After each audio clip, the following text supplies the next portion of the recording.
So my name is, well, I wear a lot of hats.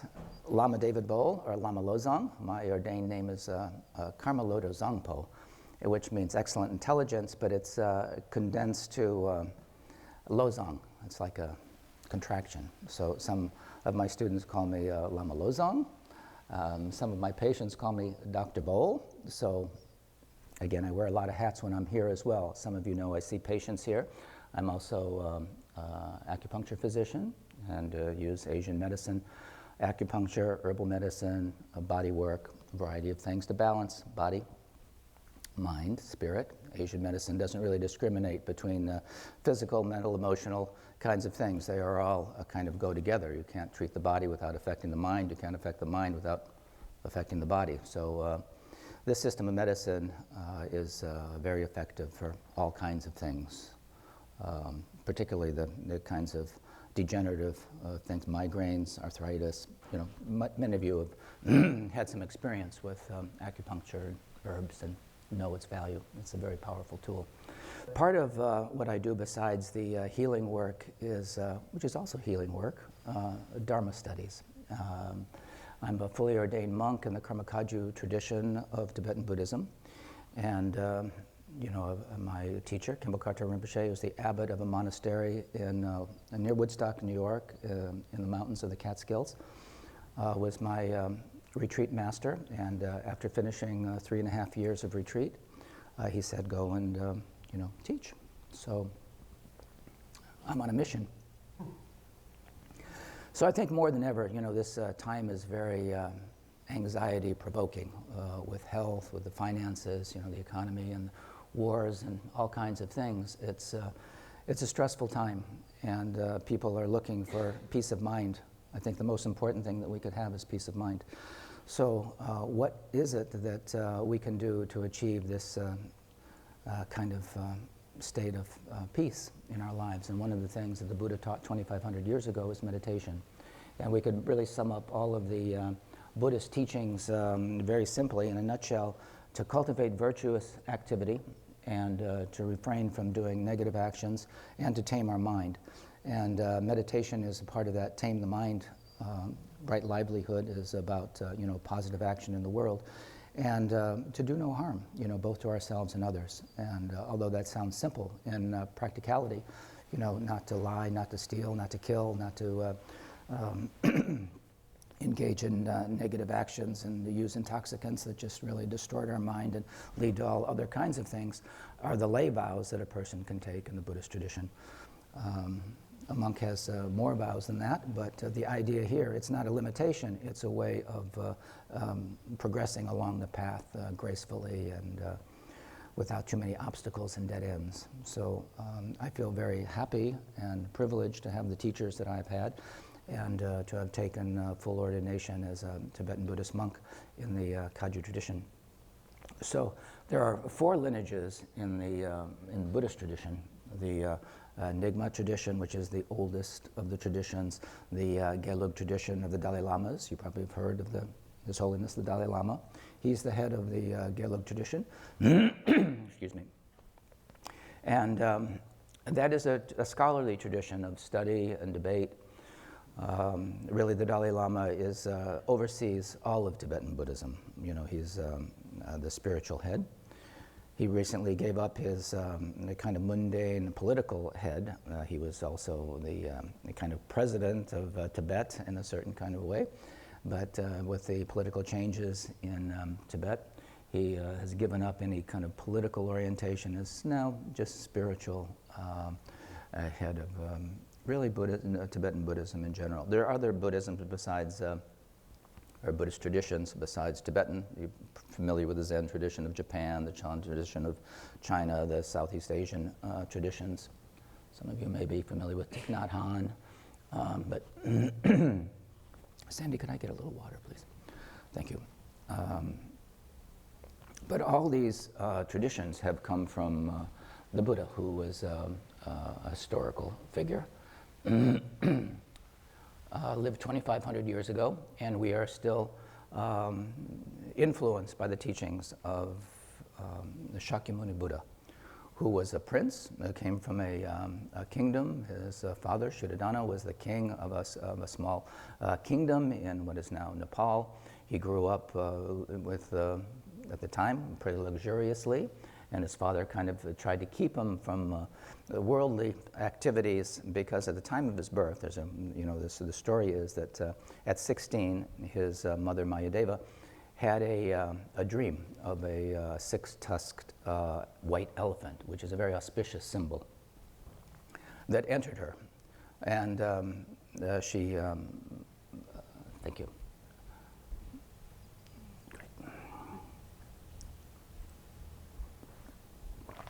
And she was pregnant. She, at the time when what was to be the Buddha was to be born, she went on retreat, was in isolation. She gave birth to this child very auspiciously. As it is said, she put her hand up on a branch of a tree. The Buddha came out of her side, stood up and said, "I am here to benefit all beings." Walked around, flowers grew up, and a wonderful story. And as he grew, the king asked the soothsayers, the astrologers of the time, what is the story with this child? What will his future be? And they said he would be a very auspicious world leader, or he would be the leader and affect many people as a spiritual guru. So the king wanted him to be to take over his kingdom, the palace, and all of the responsibilities that go with that. And he was being groomed for that, was very intelligent. And but there was something about worldly life that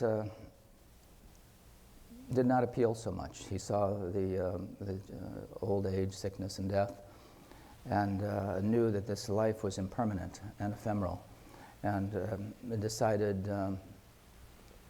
at a young age to abandon the family and seek what would be called his enlightenment, and studied and at one point they said, "I am determined to achieve this state of enlightenment," sat under the Bodhi tree in Bodh Gaya, and attained a state that we call enlightenment. And this is the teachings of the Buddha are revolutionary in that he said we all contain this Buddha nature. We all have this seed of enlightenment within us, and we can attain the same realization. Again, Buddha was not a god.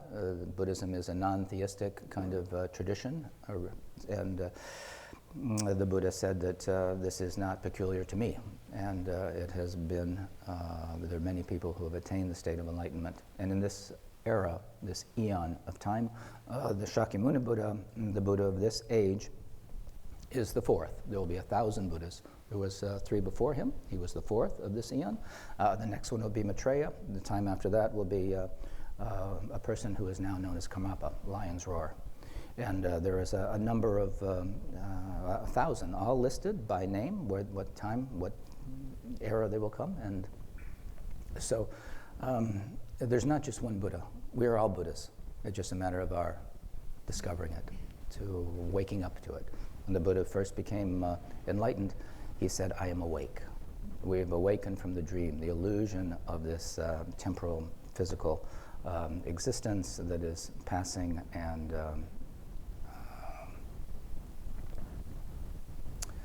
so all of the teachings can be really summarized, like I say, to cultivate the virtue, to avoid doing harm, and to tame the mind. So we're going to do some meditation along the way. How many of you have had some experience with meditation? Raise your hand, please. And how many are new to meditation, have no experience? Okay, great. There's a book called Zen Mind, Beginner Mind, which is a thing for all of us to remember that, but the meditation is always fresh. It's like you can't step in the same stream twice. The things are always moving along. So in terms of meditation, one rests, the mind in its natural state, without expectation, without any kind of anticipation, and just like letting the sediment fall in a glass of water, the natural clarity of the mind becomes manifest. So meditation is a way of beginning to still, quiet the mind. Its intention is to achieve its natural mind, which we have, but because of all of our thinking and planning and decision-making and reflecting on the past, projecting into the future, rarely are we in this moment with this tranquility or peace. And meditation is about really understanding the nature of the mind. The word gom, G-O-M, is the Tibetan word for meditation, and it means becoming familiar with. So what we're becoming familiar with is our own mind. And that requires a little practice, just like any other skill. If you want to be a surgeon, it requires some training. If you want to become a world-class athlete, it requires some training. If you want to be a concert pianist, it requires some training. If you want to know your mind, it requires some training.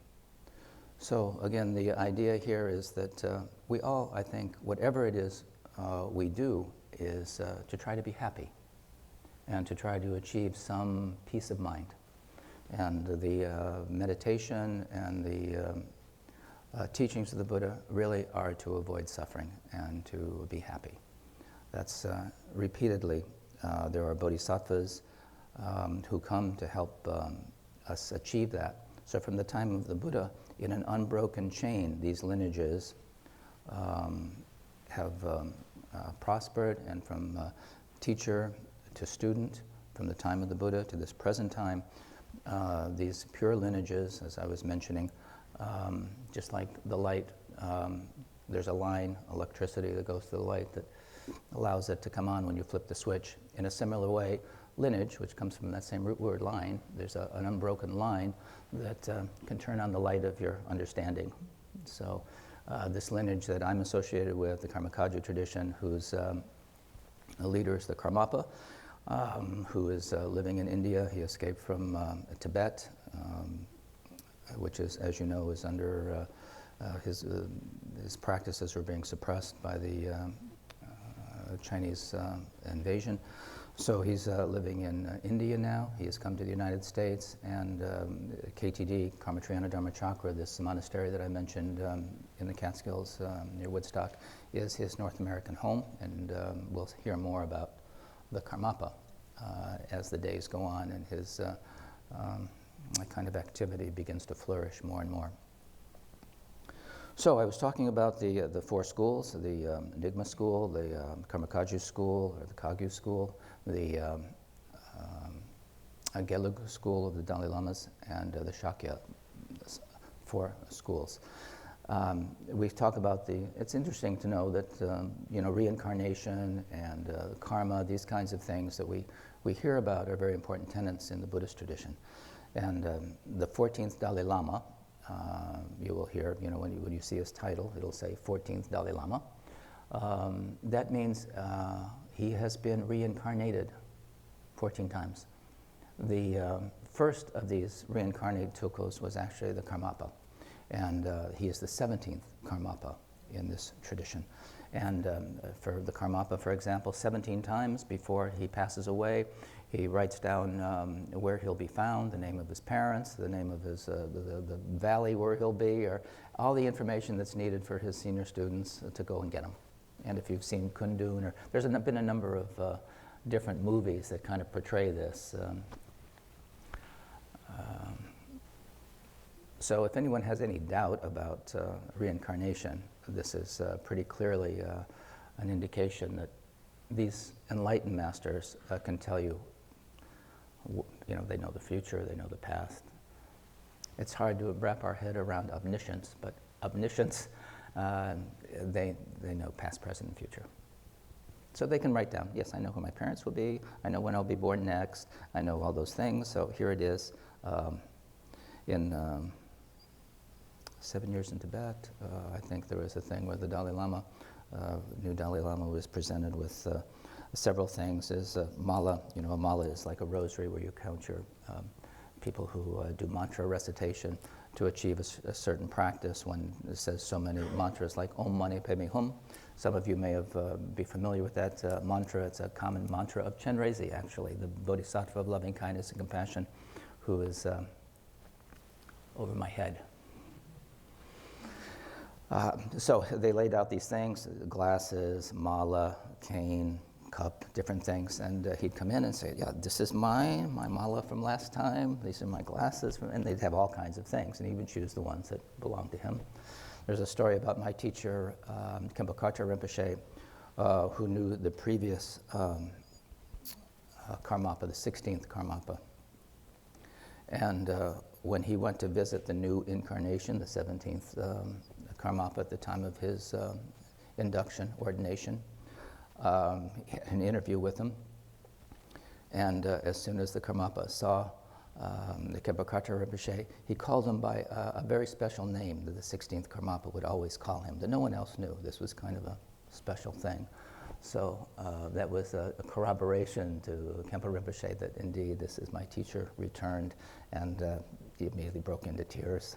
It brings tears to my eyes to think about that, but it is a very special bond that a teacher has with their student, and the student has with their teacher in that way. So he is the 17th Karmapa, his activity has begun. He's very much interested in the environment. And as a younger person, he's relates to he's on a computer and he's Facebook and all these kinds of things, which is pretty far out. So anyway, we'll have some opportunity. Any question about anything so far? We really will have an opportunity to talk, hopefully answer all of your questions about Buddhism if it's new to you, or meditation if it's new to you. But by the time you leave, hopefully you'll have an understanding and an ability to rest the mind and be able to do some level of meditation. Again, there's a little learning curve that goes with that, and people say, oh, I can't meditate, my mind is too restless, or I don't have the time. But if you have a body, if you have a mind, and if you can breathe, you can meditate. So, did you have a question? I was curious, you said earlier there were thousands Buddhists? that have been named, and it's the 14th Dalai Lama, and so you said, are those?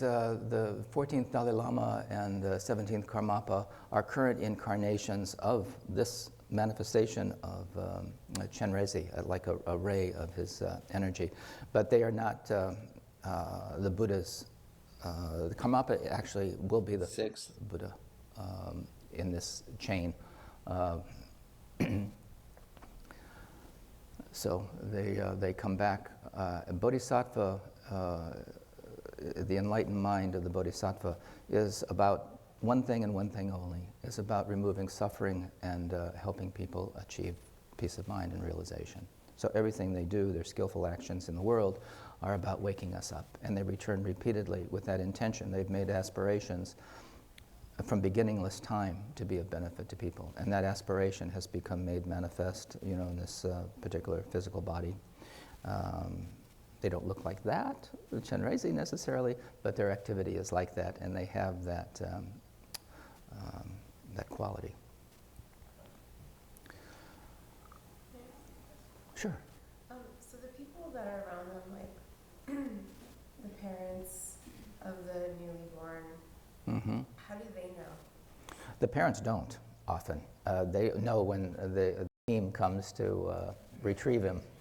And it's usually quite a blessing, And the people of Tibet are so devotional. I mean, doing prostrations around rocky places, around stupas, which represent the mind of the Buddha, these large kind of statue kind of things. They are very devoted.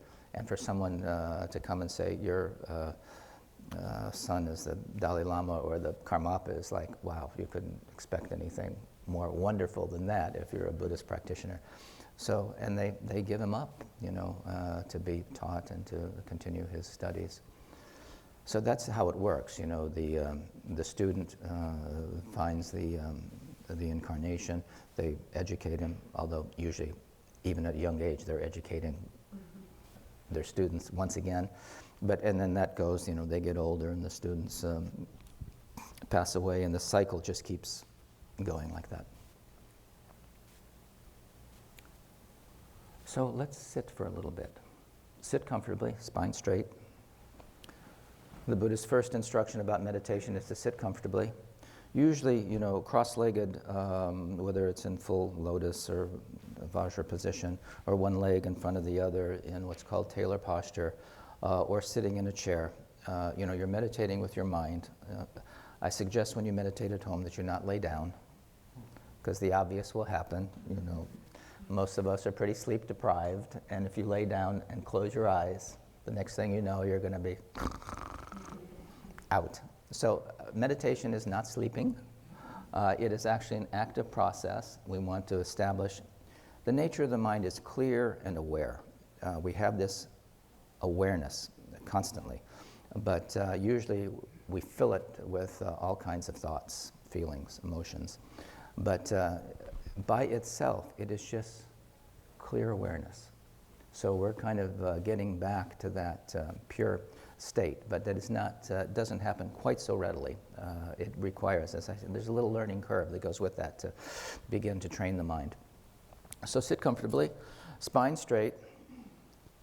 The hands, Khenpo Karthar Rinpoche teaches to have the thumb in the ring joint, the finger like this, a gentle fist, and on the knees, that's fine. You can have palm down. You might see, these different, this is the mudra of truthfulness. There's the mudra of equanimity. These mudras attract a particular quality, a particular virtue. So this one helps to stabilize the mind so it's not quite so active. This lion's paw. Yeah, it's fine to sit if you're comfortable sitting, but feet are flat on the floor. If the feet don't touch the floor for some reason, if you're in a chair, put a pillow or something underneath your feet so they're not just kind of dangling. You want to have that firmness, stability.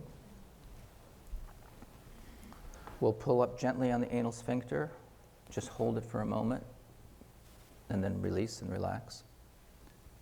Chin is slightly tucked in, keeping the upper cervical vertebrae a little straighter. Tongue is gently touching the roof in back of the upper, the teeth, on the upper palate.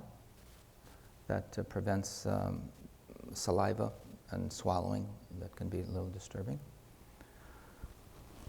So the next part is maybe a little bit different than the way you're used to meditating, for those of you who meditate. The eyes are going to be slightly opened. Not overly excited, but slightly opened so that you can see light.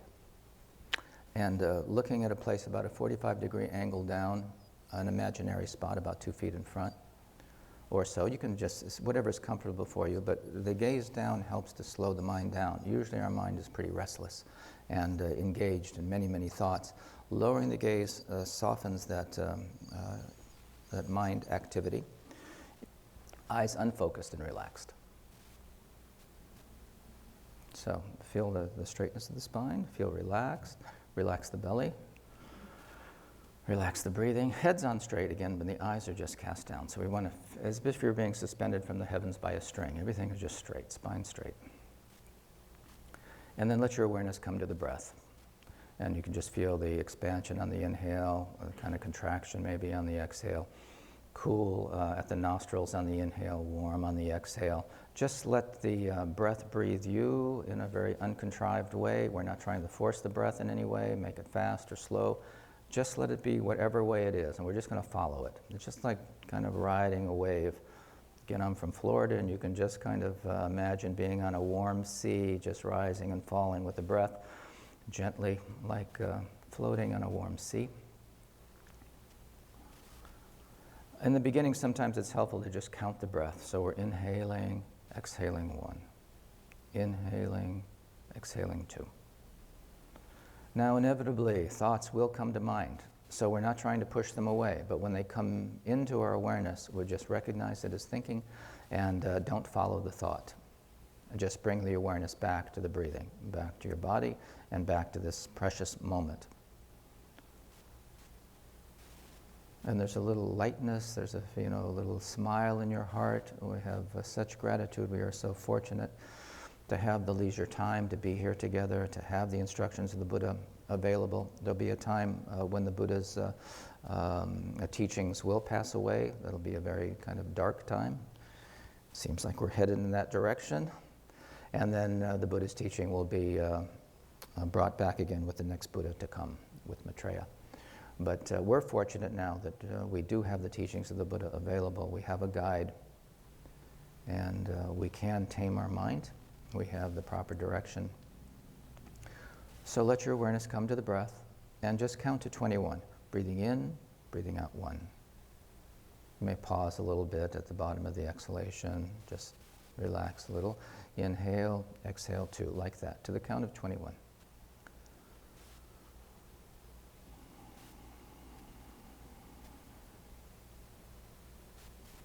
And imagine the mind spacious, expansive, like the sky itself, and any little thought or feeling like a cloud in that great expanse having its moment of arising and just dissolving back into emptiness.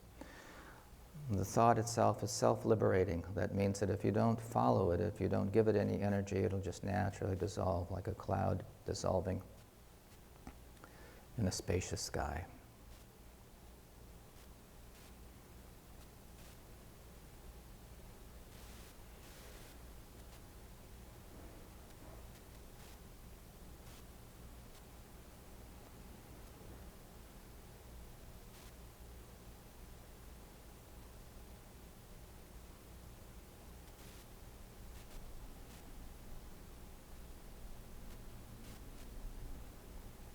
So you're aware of what's going on around you. You may hear sounds, they'll just wash over you. You may be aware of your body. Maintain that uprightness. Relax the belly and just follow the breath. A little smile in the heart of gratitude and well-being.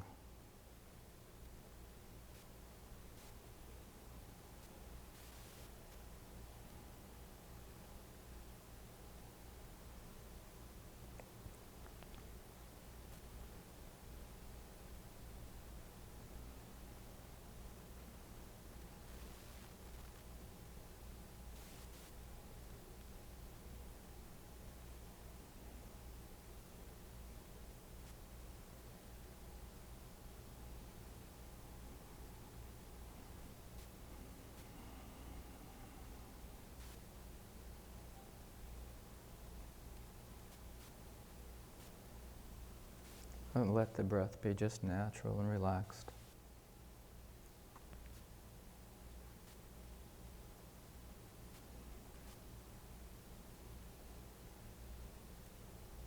Let the body be natural and relaxed. Let the mind be natural and relaxed.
Okay, you can come back. So that introduction, that was somewhere around 21 breaths, I would imagine. And how was that for you?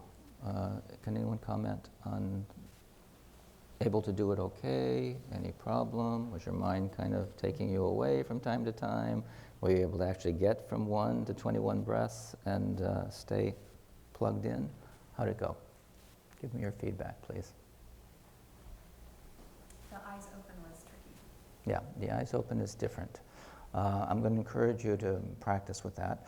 The problem when we close our eyes and we have that blank screen, actually, can be more kind of movies going on there.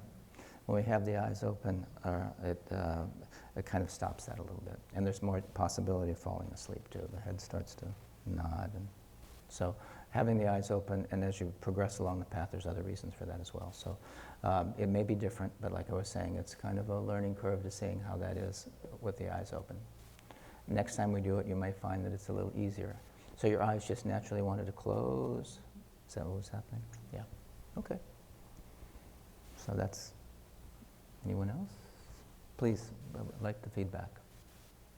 No, sometimes when I meditate, my expectation is that it'll be this really like serene and peaceful experience. And sometimes when I sit down, it is like I'm very much a to-do list person, and so I feel like my to-do list. You are not alone in that, I will tell you. Right? Mm-hmm. And so it just seems like, oh, now you're quiet, here we go. Yeah. These are all the things that would be really great for you to do. That's right. And then I find that I'm out of my meditation. I'm just thinking, yeah, that's right. But I'm still visually, I'm still there, but it's just like my mind is on my to-do list. Yeah, that's very normal. So as soon as a thought, it's a thought, it starts with that kind of thought, oh, to-do list, and just bring your awareness back to the breathing. And it'll be right there again, back. I mean, as soon as you bring it back, it's right back there, to-do list. It's like, walking with a little child on the path and it's attracted to the butterfly and the flower and the thing. And you say, come on, gently. So gently, bring it back. But as time goes on, I mean, often in the beginning, the analysis or the analogy is like a waterfall, and these thoughts are just cascading one after another, and it's like you think you're going to go crazy. I mean, you can't shut this off. And, well, you know how it is when you're trying to fall asleep at night sometimes. It's like, forget it. Your mind is just so active. So there's other secondary gains with meditation. One is to be able to, again, place it and have it be there. So I will guarantee you that what you're experiencing is not so different from the experience of other people here. I appreciate you sharing that. But then from that, it becomes a river, sometimes torrential, moving along at a pretty good clip, but it's not quite the same as the waterfall. And then gradually it begins to slow down and it becomes a pool, maybe a little ripple with the wind, but it becomes more still, more relaxed, more at ease. That's the natural state of the mind, without all this activity going on. But we're used to that. We never really look at it, and see just, wow, that's really a lot of stuff going on in there. So continually, it requires practice. So I'm going to suggest that you do it every day, even if it's for 21 breaths. But as you become a little bit more adept, you can go a little bit longer. And the counting is just like a little method. It's a little trick to have the mind focused a little bit more, something to attend to. Then gradually we're going to it's like training wheels when we're riding a bike. It keeps us on track. But gradually we take off the training wheels. Gradually we'll take off the counting, and you'll just rest the mind in its natural state, which is clear awareness without distraction. But that doesn't happen right off. So this is the beginning. It's called Shamatari Tranquility Meditation. And we're beginning to just slow that process down a little bit. To rest the mind in the state for an extended period of time requires practice. But that's real wisdom begins to manifest. You really have a certain experiences at that point. But don't look for experience. Don't have any anticipation. Oh, this is a good meditation, or judge. We're judging all the time, everything. This is good, this is bad. Oh, I didn't like that sound, it was a little tinny. Or, oh, wow, that was really great sound. We just don't hear sound without judging it. We do that all the time. Yes, was there another question? Yes, please. I was just going to say, normally I can relate to that. My mind is just We all can. 1,000 miles an hour. But today, I was either asleep with my eyes open slightly or in a deep meditation state because it was so peaceful. And I don't know, is it possible that I fell asleep with my eyes open? It is possible. You can go into a little stupor. And that's not meditation, but it could also be, and you would know the difference. You would have the awareness of being present with the breath. Did you keep count of the breath? No. You were asleep. That's the difference. That is a big obstacle. That is a big obstacle.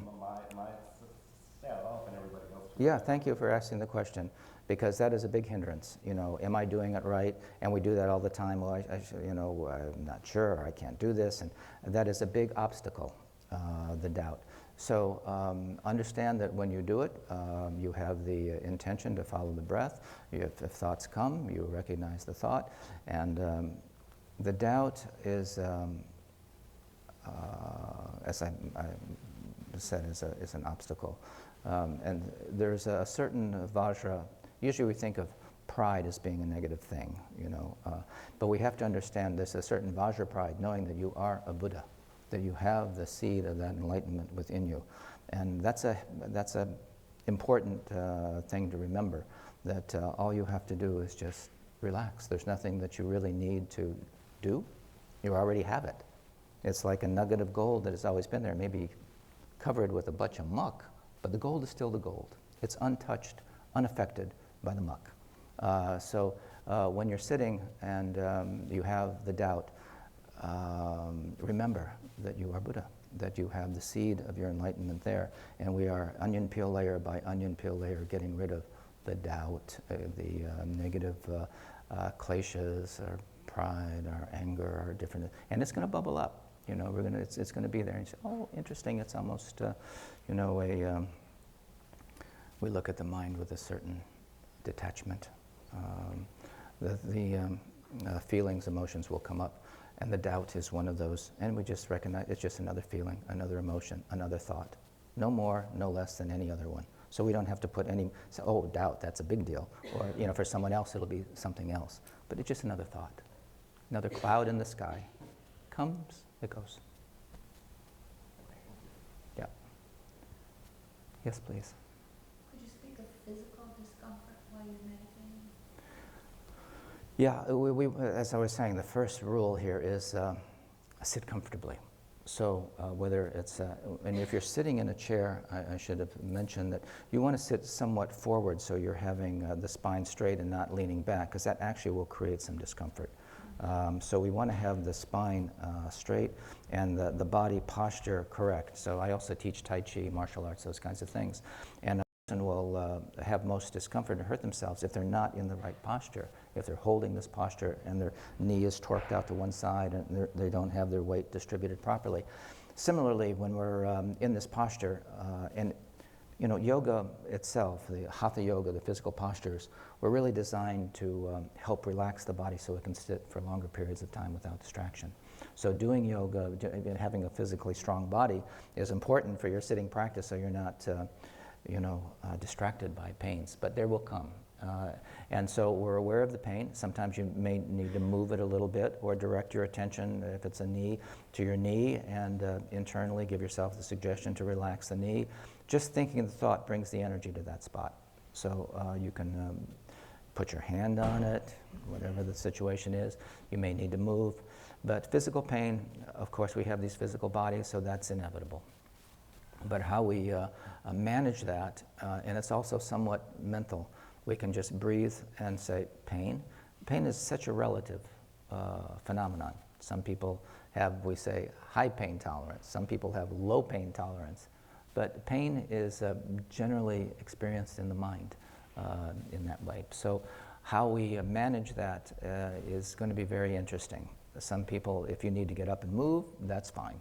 If you need to rub it a little bit, that's fine. What was your experience with the pain? Was it distracting to you?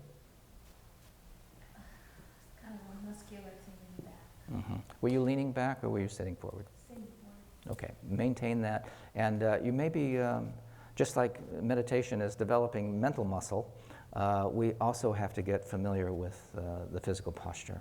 So it may take a little time, and I encourage you to stretch a little bit beforehand. We may, it doesn't take a lot to kind of get things, loosened up a little bit and take care of your body. It's a blessing, One of the things that turn the mind to Dharma is this precious human birth. Not everyone has this birth, these bodies, this mind that has all the causes and conditions to be able to do the meditation and recognize the nature of mind. So we have to think about this as a great blessing. So preserving the body, working with the body, the mind, the spirit, and maximizing this. Life is short. We know, none of us know how long we have here. So that's the Buddha taught 4 thoughts that turn the mind to Dharma. The first being this precious human birth, to have the causes and conditions, the leisure time actually to practice. You may not think you have leisure time, but you do. I mean, the time that you spend on the computer or watching TV, or if you put 10, 15 minutes into meditation, you'd have something lasting that would be of true benefit to you. So people say, I don't have enough time. I don't really buy it. Even 5 minutes is a start. And to set up a little shrine or altar or sacred space in your room would be great.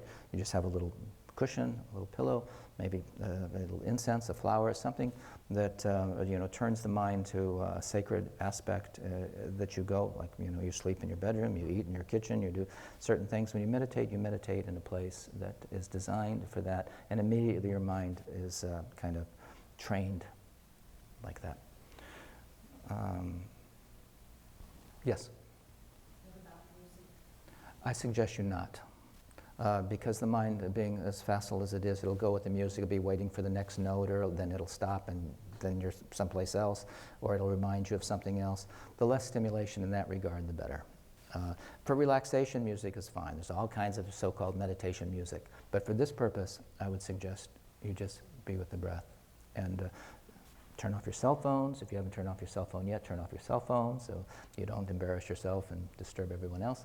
But when you're in your sacred space, keep it, neutral without distraction.